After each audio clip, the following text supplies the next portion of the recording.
working on safety. It's to do with burglaries.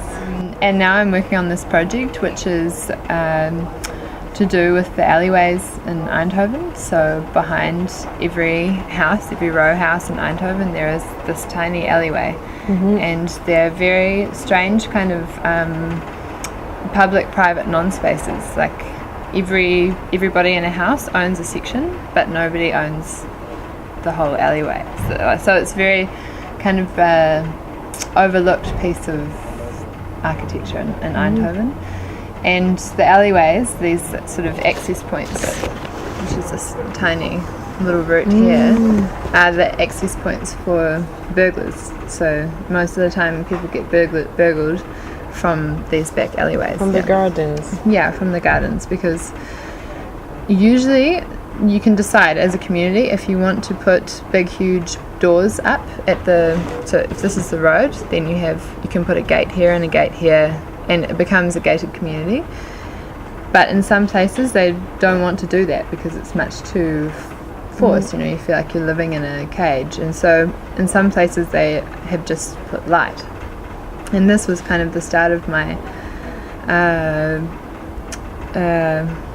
project, really, was that I was walking around Eindhoven, and I've been doing these kind of psychological walks where you really try to feel the surroundings as you're walking with your mind, and you don't listen to anything and you just walk. And I found myself trapped in this alleyway which is really close to my neighbourhood, and it was very disorientating, and it was very long, very white, very narrow kind of space, and there were lights inside. But I thought, how could I create this kind of story and sort of change the direction or the form of these lights? I had this mythological story behind this light installation, that the light is like a minotaur trapped in the labyrinth, and so the minotaur is this like very alive presence, and you create that feeling with light. So all of the lights in here are kinetic, and they're moving through the space and through this darkness. Like I blackened out the whole alleyway, and then you have these lights turning, and they're made from very, very simple objects. Like this is just, these objects are just torches, and they have lenses on the end. And so the light is projected very far, and they hang in the trees, and they just move with the wind, and so they kind of become their own entity in a way. And this neighbourhood was burgled for about a period of a year. Like nearly everybody got burgled in this in this area, and usually they entered in this back alleyway. So I'm working very site specifically to create more.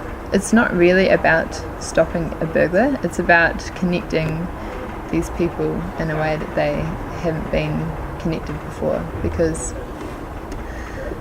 I interview a lot of people on the street, and like this guy that lives here thinks that the neighbourhood's very safe and nothing ever happens, and then this guy here was burgled like 1 month ago, and they ripped his whole house apart and stole everything, and he has no idea that this guy was burgled, but this guy lives 10 houses down. So I thought that was very interesting. So now I'm creating this light installation which runs the whole length of this alleyway, and I'm hoping that everybody will come out of their houses, and it's a moment to meet, and to you feel there's a presence there, that it's alive, that it's not this sort of dead space, which is that you awaken it somehow, using very simple mechanisms.